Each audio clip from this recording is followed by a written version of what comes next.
বর্তমান সময়ের চিত্র ফুটিয়ে তোলে মানুষের চূড়ান্ত অমানবিকতাকে।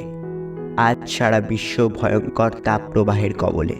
তার একমাত্র কারণ মানুষের বেহিসাবিভাবে বৃক্ষছেদন। আগে যেখানে শাল সেগুনের বন ছিল, যেখানে পশু পাখিরা স্বাচ্ছন্দ্যে মনের আনন্দে খেলা করত, সেখানে আজ বড় বড় বিল্ডিং। ওই যে অসত্য গাছ পথিকজনের ছাতা। কবিতার এই লাইনটা বাস্তবে একেবারে ভিন্ন। যে অসত্যের তলায় মানুষ এককালে বিশ্রাম নিত, তা এখন কাটা পড়েছে পথিকের রাস্তা করার জন্য। এক কথায় আমরা আটকে পড়েছি চার দেওয়ালের মাঝে। এখন মাঠের সেই শস্য শ্যামল সবুজের সমারোহ পুরোপুরিভাবে নিদ্রারত।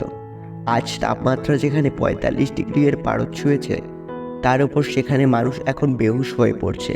এখন মানুষের আক্ষেপ করা ছাড়া আর কোনো গতি নেই। কিন্তু মানুষ চাইলে তো সব কিছু করতে পারে।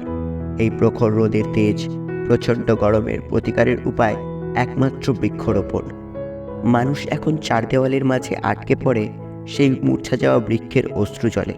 কথায় বলে একটি গাছ একটি প্রাণ, কিন্তু আমরা একটু ভেবে দেখলে বুঝতে পারবো একটি গাছ লাগিয়ে আমরা অনেক মানুষের প্রাণ রক্ষা করতে পারি। তাই এসো আমরা সকলে মিলে শপথ নিই, প্রতিদিন না হলেও প্রতি সপ্তাহে অন্ততপক্ষে একটি করে গাছ লাগাবো। সকলে মিলে কাঁধে কাঁধ মিলিয়ে এই পৃথিবীকে আবার আগের ছন্দে ফিরিয়ে আনবো। পৃথিবী হয়ে উঠুক আবার শস্য শ্যামল, গাছেদের অন্তরালে দূষণহীন হয়ে থাক।